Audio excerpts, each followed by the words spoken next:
Hello everyone, welcome back to my channel, and in today's video I will be shortly summarizing the unit number 6 of theories of sociology, that is the subject of our second semester, that deals with entirely the globalization and its effects and consequences on our Indian society. That is how after the LPG policy adopted in 1991, how globalization has evolved the Indian society and its effects and consequences regarding the same, that we are going to shortly discuss. But exactly we need to understand where this term globalization itself came from. So in 1991 we adopted an economic policy, that is LPG policy, we all know, which talks about liberalization, privatization and globalization.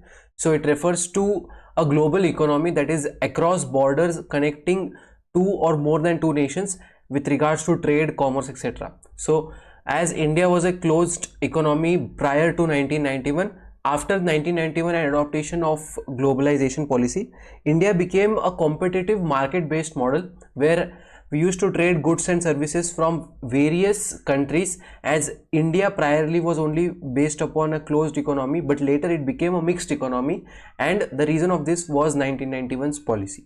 Then the positive and negative effects both are there in while we study the globalization topic. Now in terms of sociology as well, so there was a sudden increase in the tertiary sector, that is specifically in the IT sector and BPO sectors as well, where all of these services were outsourced from outside of India. So if we take an example today as well, many of such services, goods are being imported from outside country, and different types of exim policies also there, where exports, how export should be there, how much amount of import should be there in comparison with the exports, that are being determined. Then urban middle class and entrepreneurship were a few sectors which were talked very less upon prior to the year of 1991, but after the adoption of this policy, the entrepreneurship increased a lot in India, as Indian entrepreneurs got a chance to go outside and work outside as well, whereas also being here in India as well, the companies which are coming to India from outside, they were there to help these companies as well, which are called as multinational companies. And we got an access to global education as well, where we got to learn from how Western universities are teaching their children and their students. We had exchange student policies as well, and there are many other things where we used to adopt different types of educational system as well. But again, there are negative effects of globalization as well.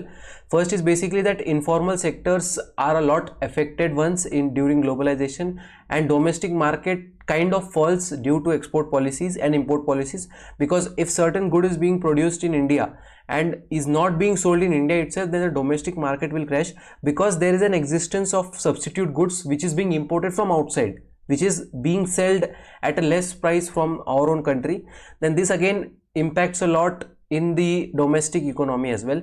Then again, biasness is there. Then rural areas, most importantly, are left behind in globalization, as only secondary and tertiary sectors are being considered, whereas primary sector in India, we know that India is a dominated sector mostly because of agriculture and etc. India is mostly dependent on agriculture. Even if we see, go back to the independence era, most of our agricultural sector is being dominated in India.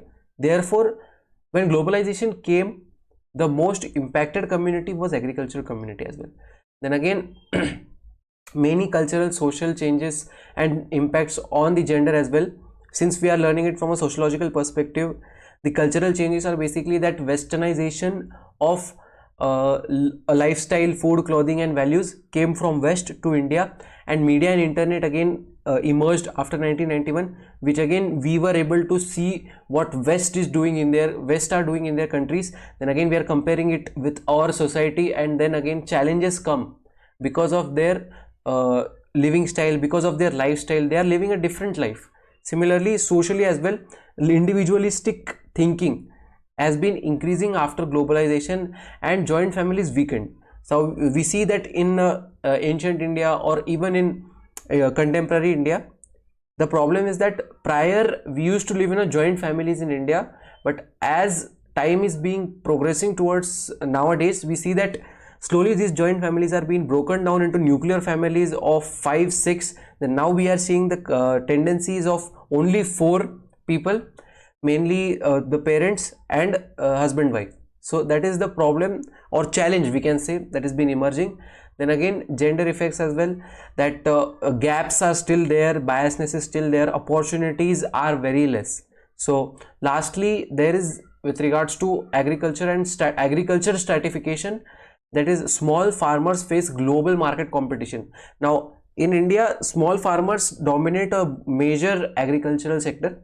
Now when these small farmers are competing with global competitors, now they don't have the capacity to produce that much, they are only capable to produce a small amount of portion, but then you are making such type of competition in which small farmers are tend to compete with people who will outclass them in every other aspect, then they cannot compete in such scenario, which is the reason why they suffer a lot.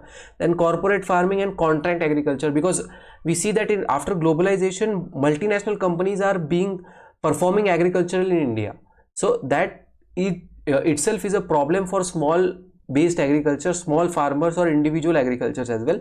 Then technology access has increased but decreased at the same time. Increased for only rich people, but for poor people this access has been unevenly divided.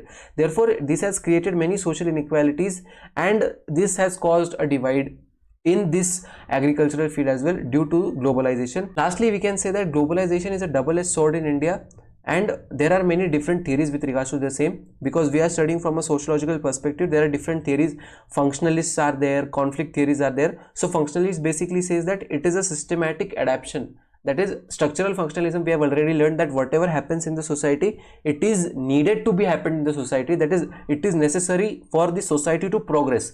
For social change, we cannot say that it is correct or it is wrong, it is necessary. So similarly, globalization, though having its ill effects, it is necessary for the society. And with this, I have concluded the topic of globalization and its causes and effects in the Indian economy. Thank you so much for watching. The PPT of the same will be provided in the description. Thank you.